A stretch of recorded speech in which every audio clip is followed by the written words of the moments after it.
నీ మనస్సులో నా స్వరూపాన్ని పెట్టుకో. అస్తమానం బాబా బాబా బాబా అనుకుంటుండు.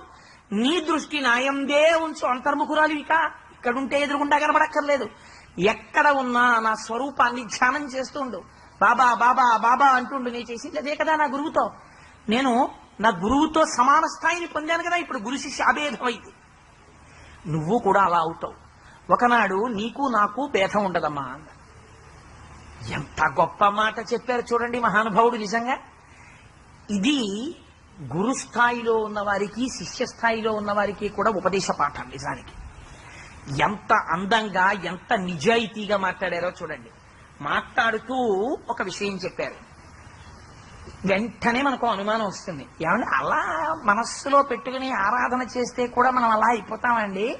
అయితే సాయిబాబా గారిని కూడా నేను మనసులో పెట్టుకుని అలాగే బాబా బాబా బాబా అనుకుంటూ ఎప్పుడు వారినే తలుచుకుంటే నేను కూడా సాయిబాబా గారి స్థాయి పొందాను.